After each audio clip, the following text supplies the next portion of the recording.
when Rick Brink's lifeless body was discovered slumped in his Chevy Blazer driveway, with 2 execution-style bullet wounds piercing his skull on that frigid November morning in 1987. Nobody could predict the horrifying family secret that would surface 26 years later, or that his own brother-in-law had watched him die. Inside the ranch house at 14947 Ransom Street, investigators found something even more disturbing. 22-year-old Gail Brink lay motionless on the couple's waterbed, 3 gunshot wounds marking her beautiful face. The newlyweds, married only 18 months, had been brutally executed in their own home. But then the real nightmare began for Holland, Michigan, because the killer wasn't a stranger lurking in the shadows. The monster wore the familiar face of family. The discovery sent shockwaves through Park Township's tight-knit community. Neighbors whispered behind closed doors. Friends clutched their children tighter.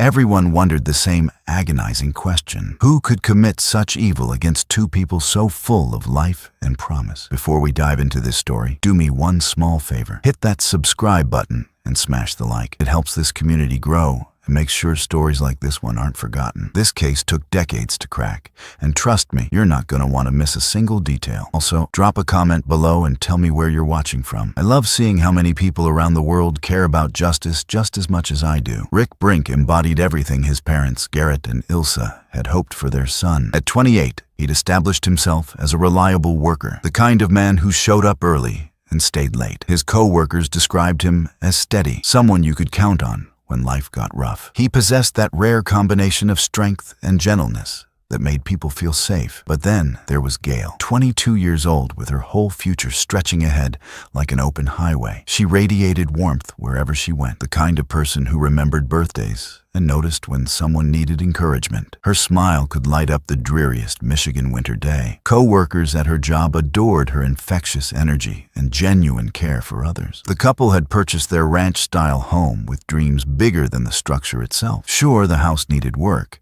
Quite a bit, actually. Paint peeled from the exterior walls. The interior required updates that would take months of weekends to complete. But then Rick and Gail saw potential where others saw problems. They envisioned children running through those rooms someday. Holiday dinners, laughter echoing off walls they'd paint together. They'd gotten the property for an unexpectedly low price, which seemed like a blessing at the time. Neither suspected that the home's previous owner had connections to the drug trade. Neither imagined that detail would later spawn theories and speculation that would muddy the investigation for decades. On Saturday evening, November 21st, 1987, Rick and Gail attended a wedding reception at the local Holiday Inn. Friends later recalled how the couple danced together, wrapped in that bubble of newlywed bliss that makes single people simultaneously envious and hopeful. They laughed. They celebrated love, their own and their friends. Around 11 p.m., they said their goodbyes and headed home to Ransom Street. Nobody saw them alive again. Monday morning, November 23rd, began like any other workday in Holland. Coffee brewing, cars warming up in driveways, the mundane routine of American life, continuing its predictable rhythm. But then, something felt wrong. Rick didn't show up to work. His supervisor frowned at the clock, checking it twice. Rick never missed work without calling. Never. When morning stretched toward afternoon without word, concern turned to alarm. Phone calls went unanswered. Something was terribly, terribly wrong. Gail's co-workers experienced the same unsettling realization.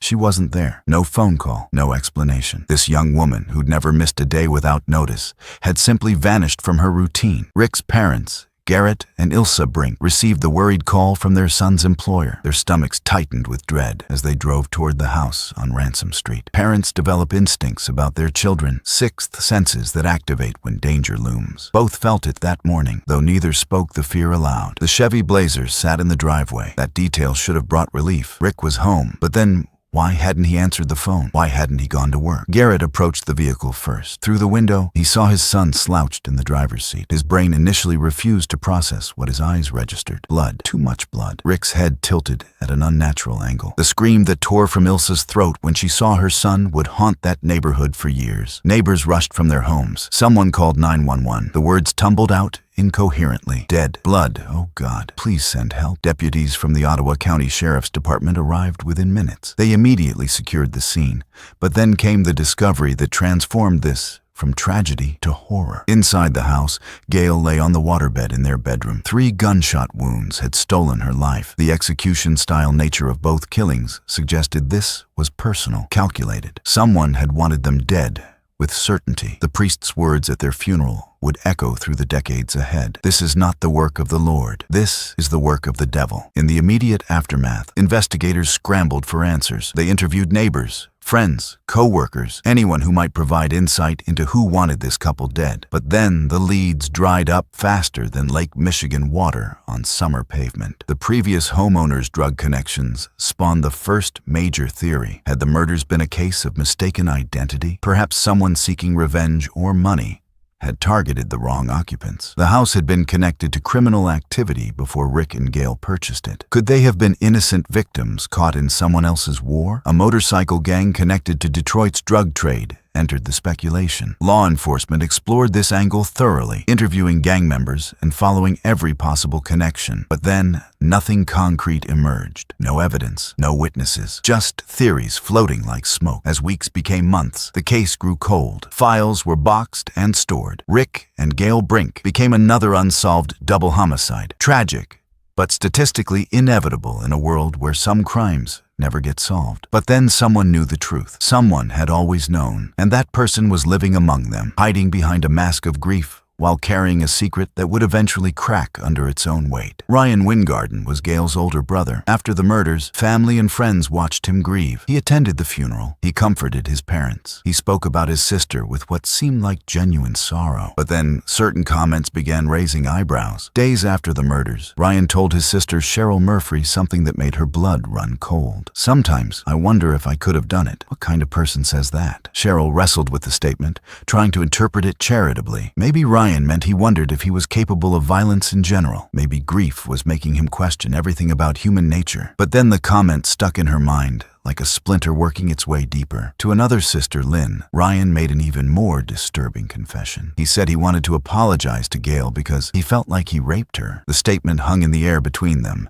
heavy with implications neither wanted to examine too closely. Then came the gun comment. During a casual conversation, Ryan allegedly mentioned owning a .22 caliber pistol, the exact type of weapon used to execute Rick and Gail. When questioned, he brushed it off. Coincidence. Nothing more. Family members exchanged worried glances at gatherings. Some suspected. Few spoke openly about their fears. Accusing your brother of murdering your sister requires a level of certainty most people never want to face. So the suspicions remained whispered instead of shouted. But then time has a way of changing what people are willing to say out loud. Do you ever wonder what makes someone finally tell the truth after years of silence? What internal switch flips that transforms fear into courage, silence into confession? For Pam Wingarden, that moment came 26 years after she'd first learned her boyfriend was a killer. In 2009, the Ottawa County Sheriff's Office established a cold case unit. Detectives Venus Repper and David Blakely were assigned to dig through decades of unsolved crimes, looking for cases that deserved a second chance at justice. In 2011, they pulled the file on Rick and Gail Brink. The two detectives spread out yellowed documents across their desks. Some papers had grown so brittle with age that they required tape to hold the pieces together. They read every interview transcript, every witness statement, every theory that had been explored and abandoned. Then they noticed something, a discrepancy in the alibi statements given by Ryan Wingarden and his then-girlfriend Pam Marachini. Small, easily overlooked, but then small inconsistencies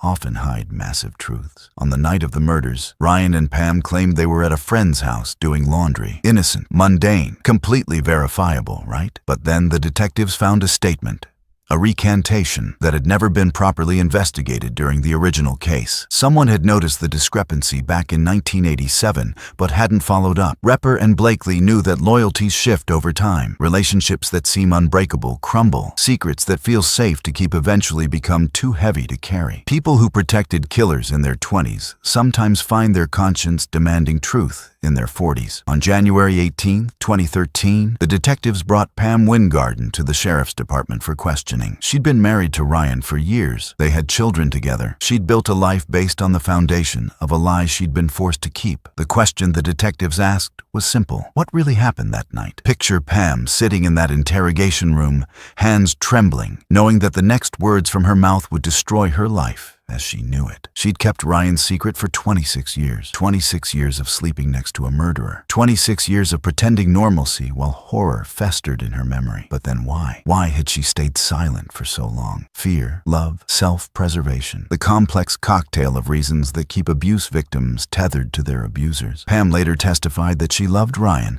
despite everything. She was terrified of losing her children, terrified of going to jail herself as an accessory, terrified of upending the only life she'd known for more than 2 decades.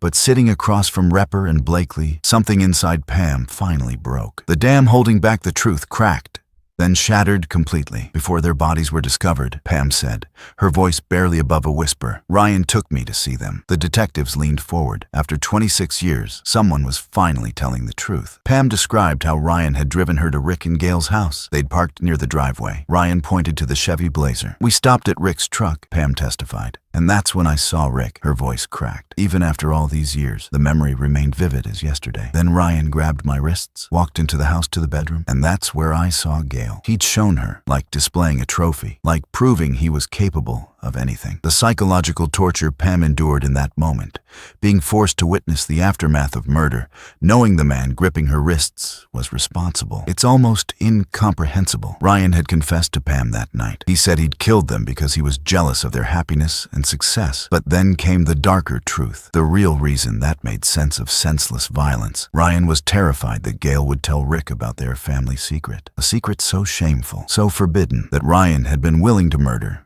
to keep it buried. What kind of secret justifies double murder? What information could be so damaging that someone would execute their own sister and her husband rather than let it surface? The answer, when it finally emerged in court, made even seasoned investigators recoil. Ryan Wingarden had engaged in sexual contact with his sister Gail when they were teenagers. He claimed it was consensual. Prosecutors called it what it actually was: molestation, abuse, incest. The sexual encounters had occurred when Ryan was 12 to 15 years old and Gail was 9 to 12. The power imbalance alone made any claims of consent laughable and obscene. During his trial in March 2014, Ryan took the stand in his own defense. Under oath, he described 3 sexual encounters with Gail. His testimony was disturbing in its detail and his attempts to minimize what he'd done. "My sister did not lose her virginity to me," he protested, as if that distinction somehow lessened the horror of sexually abusing a child. But then Ryan's mask started slipping during cross-examination. When prosecutors pushed him on the details, he became aggressive. "You guys are making it into a mockery, and you need a motive, and there is no motive," he shouted, his voice rising above the courtroom decorum. The jury watched a man unraveling. They saw someone who'd spent 26 years maintaining a lie, now forced to face the truth under oath. His angry outbursts, his refusal to directly answer questions, his attempts to deflect and minimize, it all painted a picture of someone desperate to escape accountability. Other family members testified about Ryan's disturbing comments over the years. An ex-girlfriend named Crystal Beelan took the stand and described conversations where Ryan obsessively discussed Gail's physical appearance. That she was very beautiful, that she had a really beautiful body, that she was beautiful, Beelan recalled him saying. Then came the admission that chilled the courtroom. Ryan told Beelan about trying to play at sex with Gail in a garage and forcing himself on her when she resisted. Another witness, Daryl Kane, testified that Ryan had confessed to him while they were incarcerated together. Ryan had described the murders in detail, using his hand to demonstrate the shooting. Boom, boom, boom, boom. I know you're probably asking yourself right now, how did this case stay unsolved for 26 years? How did Ryan walk free while Rick and Gail's families suffered without answers? The truth is, cold cases are frustratingly common. Evidence gets overlooked. Witnesses don't come forward. Killers get lucky. But this story proves something powerful. Justice, even when delayed, can still arrive. And if you're finding this case as gripping as I am, Make sure you hit that subscribe button because we're diving deep into more cases where killers thought they'd gotten away with murder. But then, everything changed. Ryan's defense team attempted to resurrect the old mistaken identity theory. They pointed to the house's previous owner and the drug connections. They suggested that Rick and Gail had been killed by mistake, victims of someone seeking the former resident. But then the jury had to reconcile that theory with Pam's testimony. How did mistaken identity explain Ryan taking his girlfriend to view the bodies before they were officially discovered? How did it explain his suspicious comments to family members? How did it explain his aggressive behavior when questioned about his relationship with Gail? The prosecution painted a picture of a jealous, possessive man who'd molested his younger sister and then lived in fear that his secret would surface. When Gail found happiness with Rick, real, genuine happiness that didn't include Ryan's twisted control, the jealousy became unbearable. Add to that the argument about Ryan's parents not being allowed to stay in a camper on the Brinks property, and you had multiple motives converging into lethal violence. On March 28, 2014, after only 4 hours of deliberation, the jury returned with their verdict. Guilty on 2 counts of first-degree murder. Ryan's sister, Cheryl Murphy, who'd waited 26 years for this moment, spoke the words that countless families of cold case victims longed to say. "We're done. We finally got him." Less than a month later, on April 21, 2014, Judge John Hulsing handed down the sentence. Standing before the court, Ryan showed no remorse. Instead, he insisted he'd been framed. He claimed the police had mentally raped his wife into testifying. He called the judge a liar. Even facing life imprisonment, Ryan couldn't accept responsibility for what he'd done. Judge Hulsing's words cut through Ryan's denials. "This was a brutal homicide. You are a controlling, calculated killer. You are a brutal, cold-blooded murderer." 2 life sentences without the possibility of parole. Ryan Wingarden would spend the rest of his life behind bars, exactly where he'd put Rick and Gail, except they'd never had the chance to appeal their sentence. Detective Venus Repper spent the week after the trial boxing up 2 years of intensive work. Photographs, interview transcripts, evidence logs. All of it going back into storage, but this time marked solved. "It's been a very emotional case," Repper told reporters. "It's about these 2 people who were murdered. It's justice for Rick and Gail. We did our job." The detective's words captured what cold casework really means. It's not glamorous.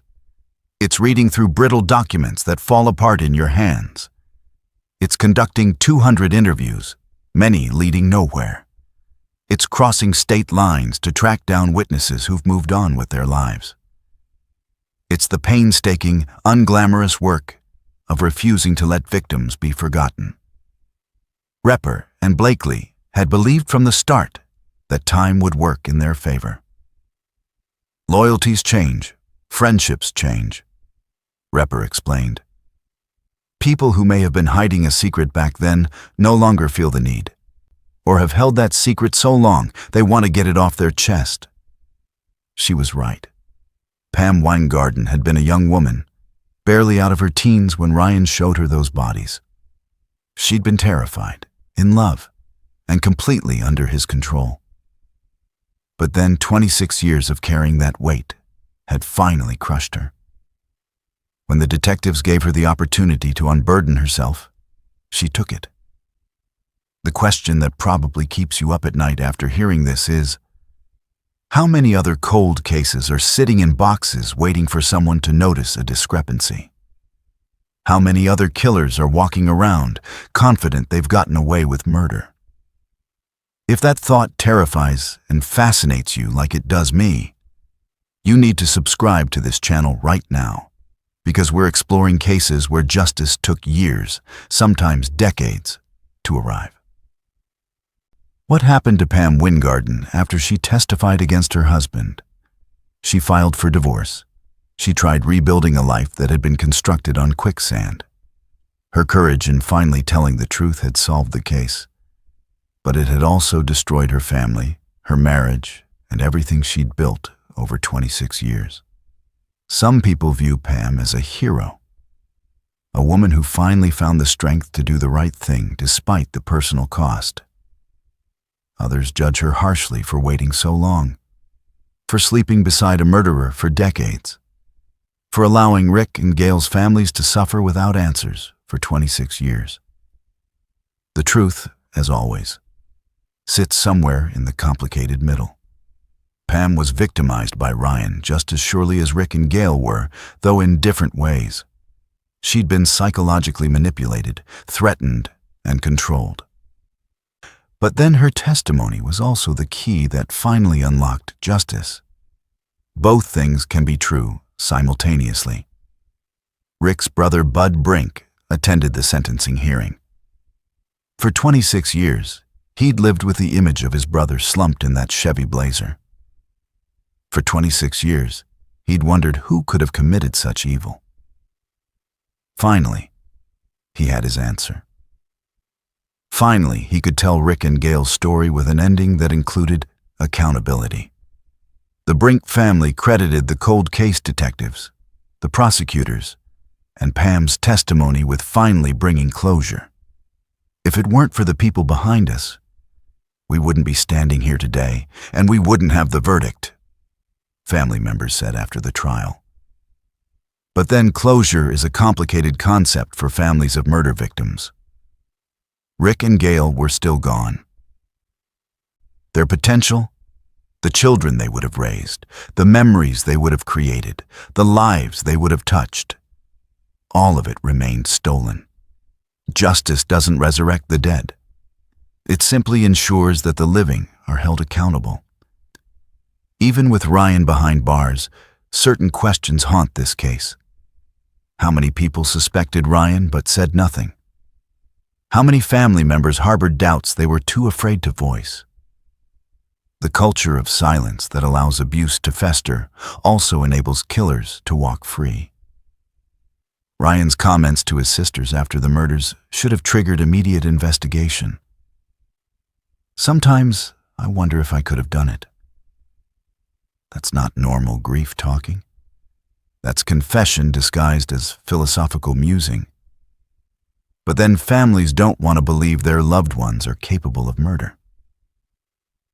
The cognitive dissonance is too great. So suspicions get rationalized away, warnings get dismissed, and killers remain free. The sexual abuse Ryan inflicted on Gail represents another layer of tragedy. How did that affect her as she grew into adulthood? Did she carry shame she didn't deserve? Did Ryan's abuse echo through her relationships? We'll never know the full impact, because Gail never got the chance to tell her story, to heal, to reclaim her narrative from her abuser. There's also the haunting reality that if Gail had been able to safely disclose the abuse to Rick, she might still be alive. But then the stigma surrounding incest and sexual abuse often silences victims. They fear they won't be believed. They fear judgment. They fear destroying their families. Sometimes that fear becomes literally deadly. This case teaches us something crucial about family secrets and the deadly price of silence. If you're watching this and thinking about other cases where family dynamics enabled violence, where secrets poisoned everything they touched, then you absolutely need to subscribe to our channel, because we're committed to exposing these hidden truths and demanding accountability. The Rick and Gail Brink case exposes significant flaws in how investigations can stall. The discrepancy in Ryan and Pam's alibi statements was noted in 1987, but never properly investigated. That single oversight gave Ryan 26 additional years of freedom he didn't deserve. Cold case units like the one in Ottawa County represent a second chance at justice. They're understaffed, underfunded, and overwhelmed with more cases than they can possibly solve. But then, when they do solve a case, when they give families answers after decades of suffering. It proves that the investment in these units is worth every penny. The case also highlights how abuse within families often escalates. Ryan's molestation of Gail wasn't an isolated incident. It was part of a pattern of control and violence that eventually led to murder. When we fail to take sexual abuse seriously, when we minimize it or sweep it under the rug, we create conditions where that abuse can metastasize into something even more deadly. Perhaps most importantly, this case demonstrates that time doesn't heal all wounds, but it can change what people are willing to say.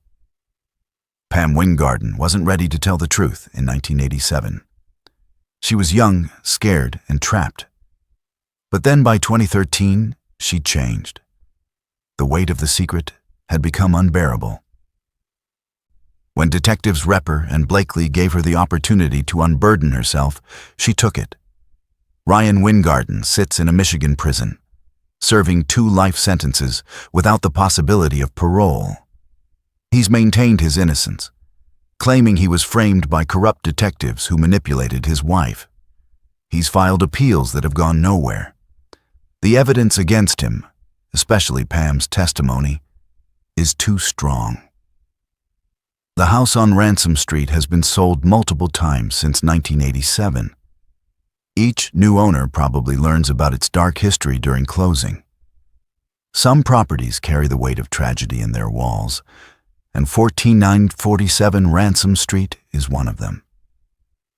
Rick and Gail's families continue living with the loss. Birthdays pass without them. Holidays arrive without their laughter. The hole their deaths created never closes, it just becomes familiar. An ache so constant, it becomes part of who their loved ones are. Detective Venus Repper retired from the Ottawa County Sheriff's Department, her career marked by the cases she solved and the families she helped. The Rick and Gail Brink case remained one of her most emotional investigations, a reminder of why cold case work matters. There's something uniquely horrifying about being killed by family. Rick and Gail died in their own home, the place where they should have been safest. They died at the hands of someone who'd sat at family dinners, who'd celebrated holidays with them, who claimed to love Gail as a brother should. Family betrayal cuts deeper than stranger violence because it violates the fundamental trust that makes us human. We're supposed to be able to rely on family. We're supposed to be safe with blood relatives. When that sacred trust gets shattered, it reverberates through entire communities. Rick Brink never knew that his wife's brother was his killer. He probably never suspected Ryan was capable of such violence. Gail carried the burden of Ryan's abuse into her marriage, likely never imagining her past trauma would lead to her death. Both died because one man decided his secrets were worth more than their lives.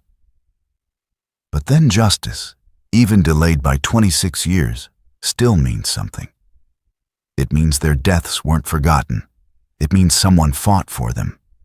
It means Ryan Weingarten didn't get away with murder, even though he came dangerously close. The priest's words at their funeral proved prophetic. This truly was the work of the devil. Not a supernatural entity, but the evil that humans are capable of when jealousy, control, and shame converge into lethal violence. Rick and Gail Brink deserved better. They deserved to finish renovating their house. They deserved to have children and grandchildren. They deserved to grow old together. Do me one small favor. Hit that subscribe button and smash the like. It helps this community grow and makes sure stories like this one aren't forgotten. This case took decades to crack, and trust me, you're not going to want to miss a single detail. Also, drop a comment below and tell me where you're watching from. I love seeing how many people around the world care about justice just as much as I do. Instead, they got 2 execution-style bullets each and a quarter century of their families wondering why. At least now, finally, Everyone knows the answer. And Ryan Wynn Garden knows that his secret, the one he killed to protect, is now public knowledge. The very thing he murdered to prevent has become his permanent legacy. Some secrets are worth killing for, Ryan believed. But then no secret is worth dying for. And that's exactly what Rick and Gail learned too late. The case of Rick and Gail Brink reminds us that evil often wears familiar faces, and that justice, though sometimes glacially slow, can still arrive. Their story deserves to be remembered, not just as a cold case solved, but as a warning about the deadly price of family secrets and the courage it takes to finally speak truth.